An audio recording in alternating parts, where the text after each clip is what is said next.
Vous m'entendez? Vous êtes là? Je peux continuer?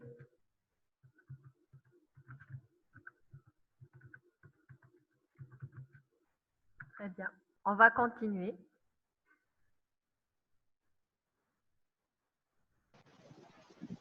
Alors, virus, c'est un virus à ADN. On a dit que c'est un virus à ADN. Problème de santé, oui, il reste encore 20 minutes. Problème de santé publique. L'Algérie est considérée comme étant une zone à fréquence intermédiaire, d'accord? On risque d'avoir du virus de l'hépatite B, l'évolution vers la cirrhose, et qui dit cirrhose, complications, à savoir le carcinome hépatocellulaire.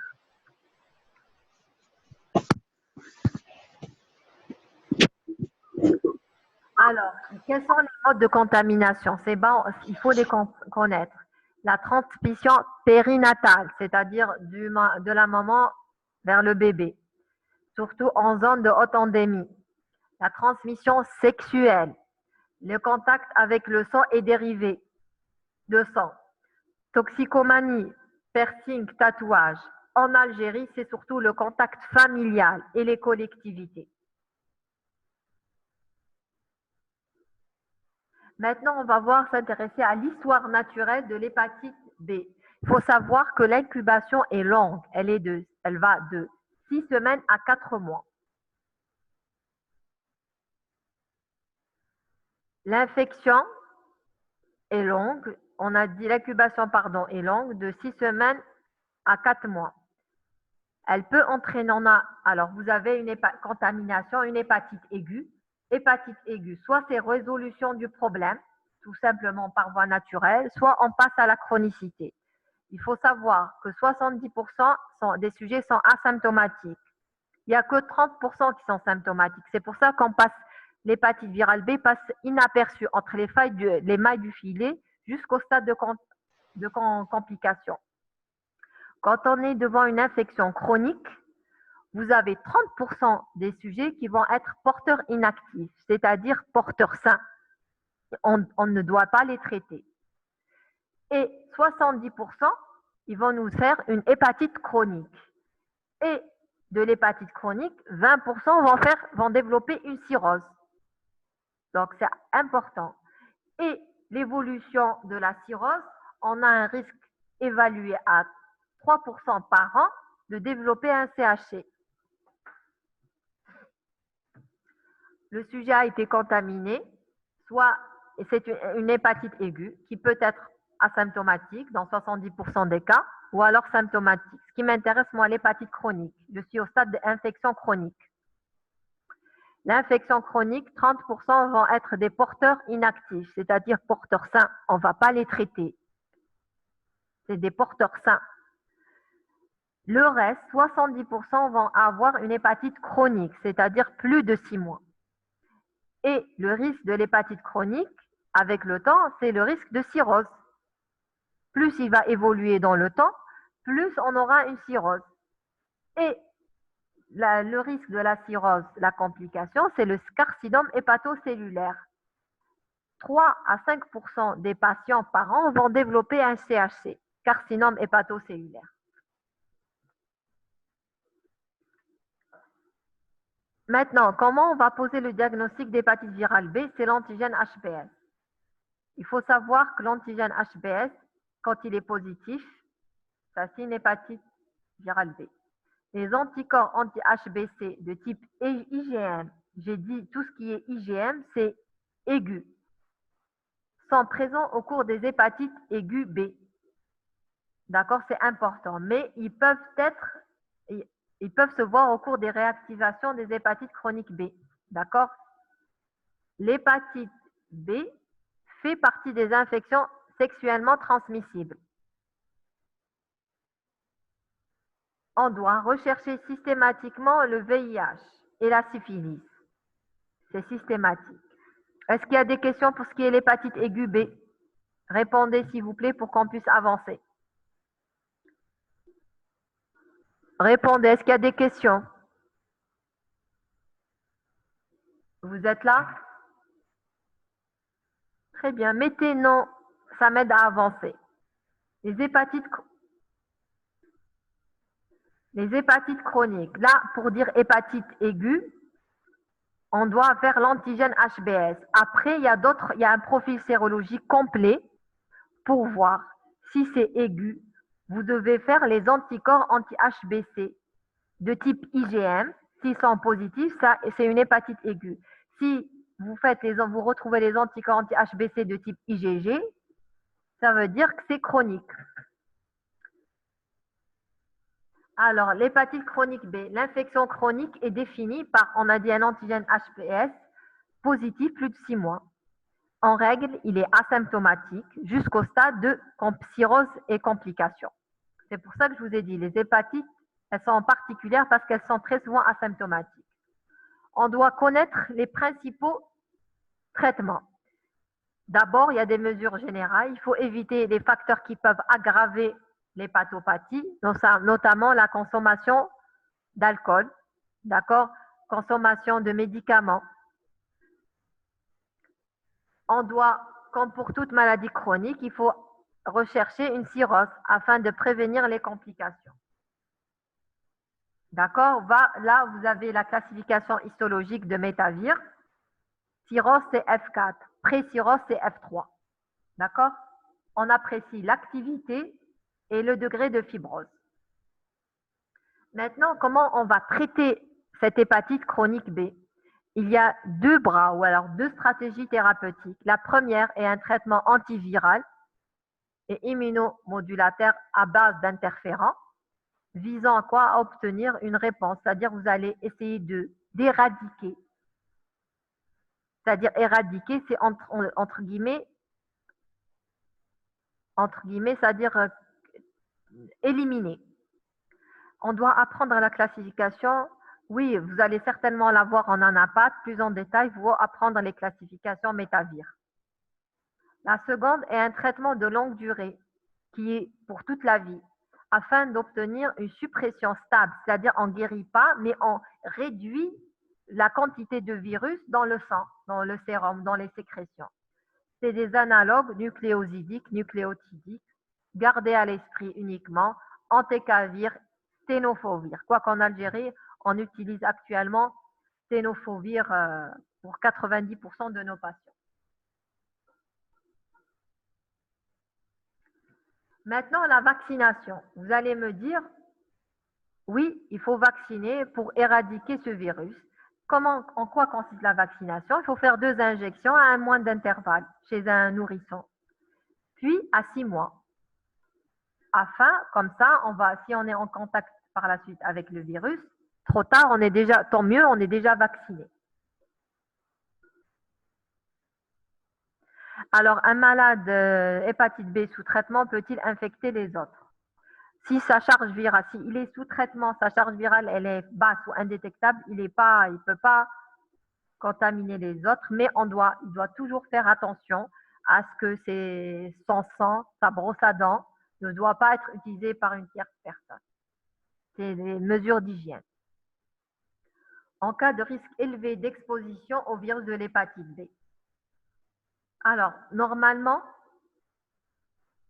tout médecin, tout infirmier, tout le monde, personnel soignant, que ce soit médecin, paramédical, doit être vacciné contre l'hépatite B. Et chez la femme enceinte au 3e trimestre, on doit rechercher l'antigène HBS. S'il est positif, on fait une charge virale. Et si la charge virale est élevée, on est en droit de traiter la femme pour diminuer le risque de transmission au bébé. Alors maintenant, la mère est positive, il est impératif de vacciner le nouveau-né à la naissance. C'est très important. Les professionnels, je l'ai dit, de santé médicale et paramédicale doivent être vaccinés. Les usagers de drogue doivent être dépistés. Les sujets qui ont des piercings, tatouages, d'accord, doivent être dépistés aussi. Les personnes en contact avec un sujet porteur de l'antigène, il est recommandé de faire un dépistage même dans la famille.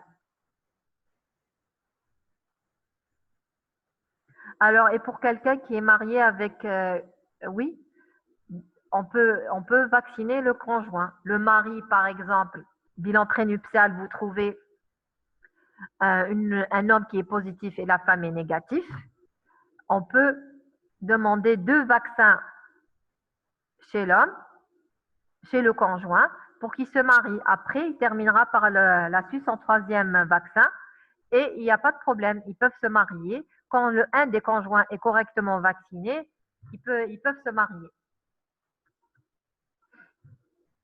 Ne pas oublier les réservoirs chez nous, c'est les patients hémodialysés, patients transfusés chroniques, patients d'hémato, quoique actuellement, depuis plus d'une décennie, il y a eu dépistage systématique du sang. Donc, les patients détenus et les patients candidats à une greffe. Passons au virus de l'hépatite C. C'est un virus à ARN. D'accord? Il y a 6 génotypes. D'accord? Il n'y a pas de vaccin contre le virus de l'hépatite C, à la différence de l'hépatite B. Ici, c'est un virus à ARN, il n'y a pas de vaccin. Les tests sérologiques, c'est ELISA 3e génération. L'ARN du VHC est détecté dans le sérum par PCR. PCR, ça quantifie la charge, la quantité de virus dans le sérum. Le virus de l'hépatite C est strictement humain. Le mode de contamination est parentéral. Je vous ai dit avant le facteur de risque de transfusion, et avant 92, c'était les poches de sang. Maintenant, ils sont contrôlés, il n'y a presque pas de risque, pour ne pas dire nul. Toujours, personne exposée au sang. L'utilisation de matériel recyclable. D'accord? Tout ça, on doit stériliser le matériel qu'on utilise, aussi bien de la part du dentiste que de la part du médecin. Aussi, les patients dialysés. D'accord? La machine doit être stérilisée, ce qui est le cas. Maintenant, l'histoire naturelle de l'hépatite C. Avant d'entamer ce chapitre, est-ce qu'il y a des questions? Rapidement. Non, il n'y a pas de questions. Alors, histoire naturelle. Vous avez une infection aiguë qui passe très souvent inaperçue. C'est quasiment impossible de diagnostiquer une hépatite virale C aiguë. Par contre, on a une infection chronique avec des manifestations extra-hépatiques qui risquent d'évoluer vers la cirrhose. Et de la cirrhose, on a un risque de décompensation qui est assez important avec les années. Et toujours le risque de carcinome hépatocellulaire. Est-ce qu'il y a des questions pour l'histoire naturelle? Répondez, s'il vous plaît.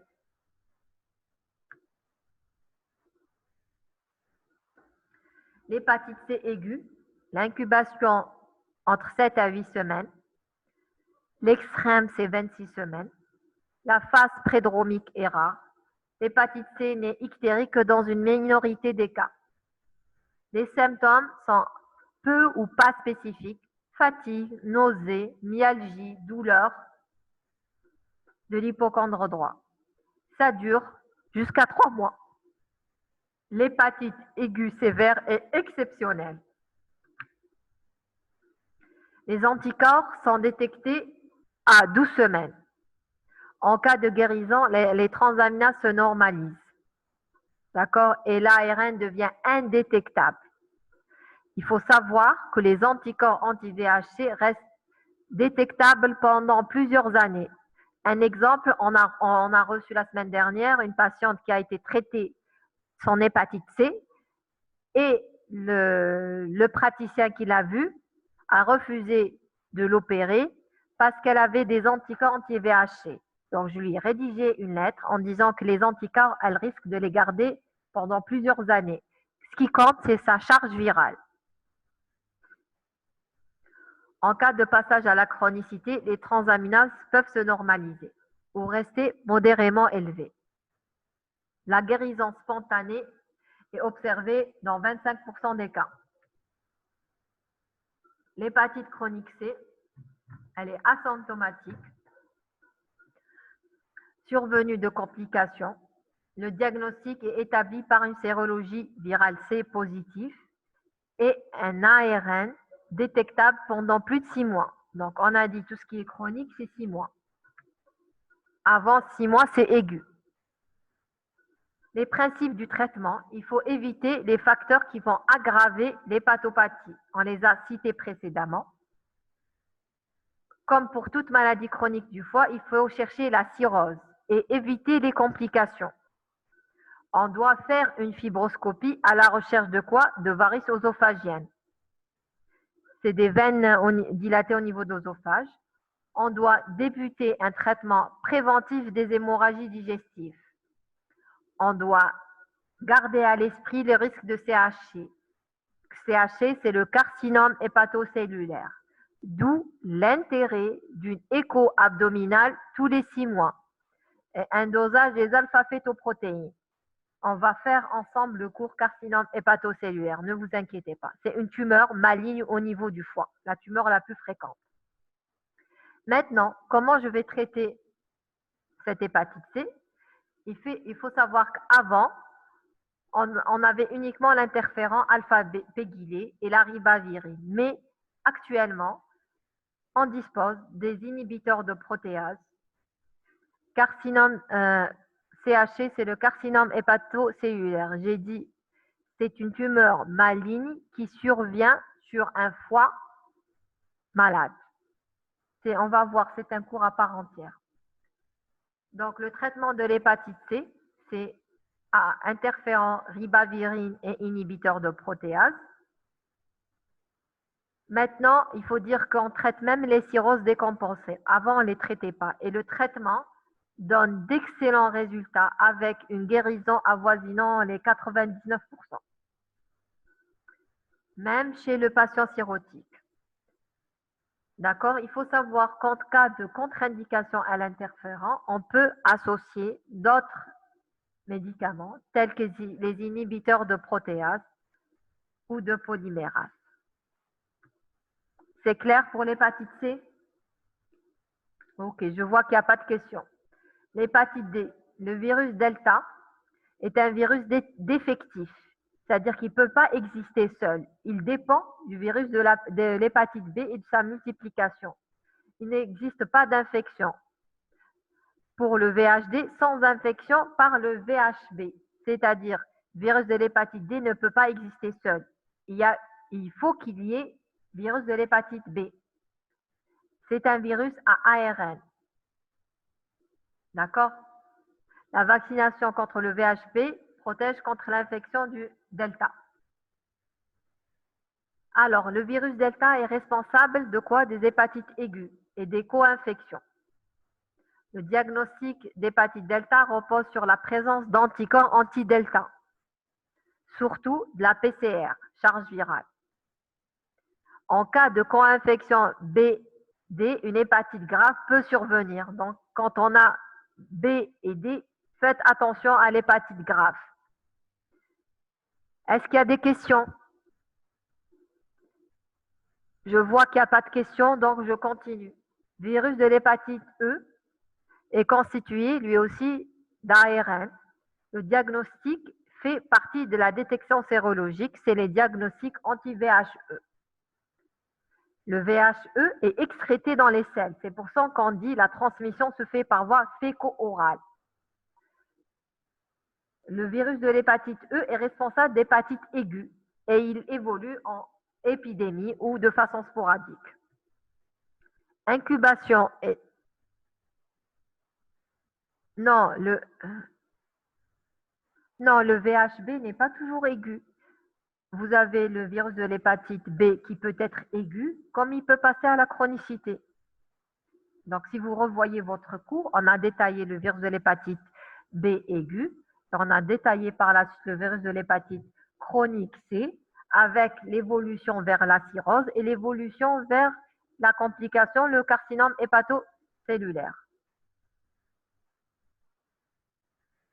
Après une incubation qui peut aller jusqu'à 75 jours, on a une phase pré-hystérique qui dure 3 à 4 jours. Les symptômes digestifs, vous avez nausées, fièvre, douleur abdominale. des formes ictériques peuvent se voir. On a les formes asymptomatiques.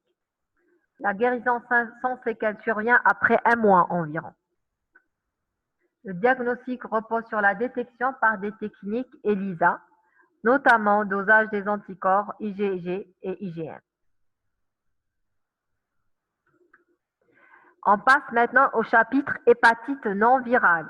Avant de clôturer les hépatites virales, est-ce qu'il y a des questions? Les hépatites non virales, vous avez l'étiologie infectieuse, bactérienne, d'accord? Les anomalies hépatiques, encéphalopathie. Encéphalopathie, c'est quoi? On a dit c'est trouble neurologique, c'est un état précomateux.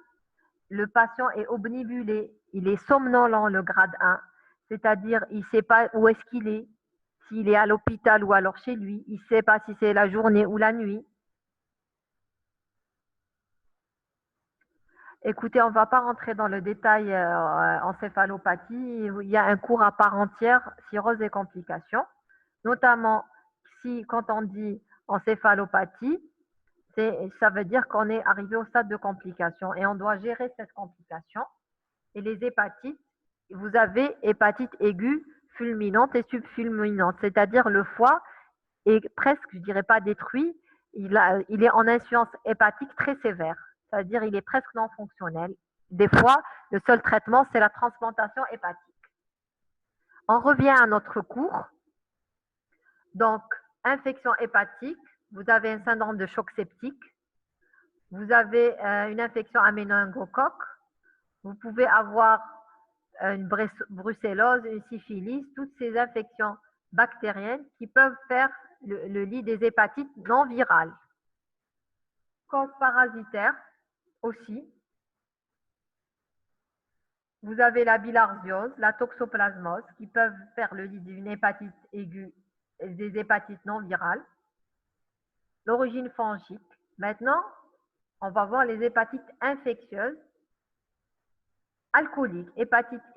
Plutôt, on va voir les hépatites non infectieuses. Je m'excuse, je répète, c'est les hépatites non infectieuses. En premier lieu, c'est les hépatites alcooliques aiguës. Vous avez une douleur de l'hypocondre ou de l'épigase, fièvre, ictère, hépatomégalie. Un bilan hépatique perturbé, une cytolyse mais qui ne dépasse pas 5 fois la normale, avec le rapport AZAD sur ALAT supérieur à 1. Et vous avez élévation des gamma-GT chez un sujet bien sûr alcoolique. Souffrance hépatique, à l'anapathe, vous faites une biopsie du foie, vous avez des signes de souffrance et l'anapathe va vous dire ça signe un alcoolisme chronique. Comment vous allez traiter? Vous allez imposer un sevrage à votre patient avec soutien psychologique, traitement symptomatique. Vous pouvez donner des vitamines, parfois les corticoïdes règlent le problème. Deuxième point, c'est les hépatites auto-immunes aiguës. Je répète, non infectieuses. C'est quoi? C'est un groupe hétérogène de maladies de cause inconnue. Il y a un terrain d'auto-immunité. Souvent, c'est une femme. Et ils répondent favorablement aux corticoïdes. Ils se révèlent souvent par une forme aiguë, voire, on a dit, forme fulminante ou subfulminante. Je reviens pour ce qui est des hépatites alcooliques. Oui, sevrage définitif. Le diagnostic, vous allez le voir plus en détail dans les cours, les étiologies des cirrhoses. Il y a le score HAI. Vous avez un bilan d'auto-immunité. Traitement corticoïde en urgence avec ou non des immunosuppresseurs, type Immurel. Les hépatites médicamenteuses aiguës, c'est un diagnostic d'exclusion, c'est-à-dire après avoir éliminé toutes les autres étiologies. Vous avez la forme cytolytique, forme cholestatique ou forme mixte. Les médicaments responsables sont les médicaments anti-infectieux, anti-ontalgiques, surtout le paracétamol. D'accord? Très souvent, c'est dans un but d'autolyse, le sujet prend une plaquette entière de paracétamol. Le traitement préventif, c'est la surveillance de la fonction hépatique. Curatif, traitement immédiat arrêt immédiat du médicament. Transplantation dans la forme grave, c'est-à-dire il n'y a rien à espérer, il faut transplanter en urgence le patient. Les hépatites métaboliques aiguës, c'est la maladie de Wilson. On va en discuter aujourd'hui, mais vous allez l'aborder dans le cours cirrhose, les étiologies. Maladie métabolique héréditaire à transmission autosomique récessive, accumulation de cuivre dans l'organisme. Vous avez lésion hépatique progressive, survient chez l'adolescent ou l'adulte jeune, beaucoup plus chez la femme. Il y a des signes neurologiques et vous avez tableau d'une hépatite aiguë. Cytolyse moins de 10 fois la normale, anémie hémolytique, dosage tissulaire du cuivre. C'est quoi la maladie de Wilson? C'est l'accumulation de cuivre dans l'organisme. Traitement, des pénicillamines et faire un dépistage familial, comme c'est une maladie génétique. Donc, il faut dépister. Est-ce qu'il y a des questions? Répondez s'il vous plaît si vous avez des questions. Ou alors posez-les. Les hépatites aiguës, paracétamol plus de 10 grammes dans un but d'autolyse, hospitalisation impérative en unité soins intensifs, introduction de N-acétylcystéine à forte dose, c'est l'antidote c'est l'antidote. Vous avez deuxième hépatite aiguë toxique, amanite phalloïde, c'est des champignons, c'est 50 grammes de champignons, c'est des champignons vénéneux, c'est pas les champignons de Paris ou les champignons qu'on voit, c'est des champignons vénéneux. Ou alors, suite à l'ingestion ou l'inhalation de solvants industriels. Les hépatites chroniques, virales B, C, D sur infection, on les a vues. Non virales, vous avez les hépatites auto-immunes, hépatite médicamenteuse, hépatite alcoolique. Les hépatites métaboliques, vous avez Wilson, déficit en alpha-1 antitrypsine. Vous avez les hépatites vasculaires, les hépatites stéatosiques non alcooliques, c'est l'accumulation de graisse au niveau du foie. Les hépatites chroniques cryogéniques. Est-ce qu'il y a des questions, s'il vous plaît? La transplantation hépatique existe en Algérie, oui. Elle se faisait à un certain moment au niveau de l'hôpital, du CPMC, l'hôpital Mustapha Bacha. Il y avait une équipe à la tête, professeur Boudjema qui opérait, et certains commencent à s'initier. Elle se fait aussi à l'hôpital militaire de Constantine. Et troisièmement, au niveau de Batna, il y a une équipe qui vient, qui collabore avec nos médecins algériens, nos chirurgiens, et ça marche bien. Ils opéraient avant l'épisode du Covid tous les 3 mois. Un couple TH, c'est-à-dire donneur-transplanteur, tous les 3 mois. Bien sûr, il y a des contre-indications. On peut pas, tout candidat ne peut pas être transplanté. D'accord? Cryptogénétique, c'est quand vous avez une cirrhose ou une hépatopathie, vous ne trouvez pas l'origine. Des fois, on fait tout un bilan d'auto-immunité exhaustif et c'est négatif. J'espère avoir répondu à votre question et je demeure disponible. Vous avez mon adresse mail pour ceux qui veulent poser des questions. Le syndrome de Budd-Chiari. Le Budd-Chiari, c'est quoi? C'est pas l'intitulé de notre cours là. On parle des hépatites. C'est un problème vasculaire. D'accord? Ok, vous allez le voir. Hépatopathie stéatosique, c'est l'accumulation de graisse au niveau du foie. D'accord? C'est un syndrome métabolique, sujet diabétique avec périmètre abdominal important, plus de 80 et 97 chez hommes et femmes, et qui est un terrain de dyslipidémie. J'espère que ce cours a été bien assimilé. Je demeure disponible. Vous avez mon adresse mail. Je vous remercie.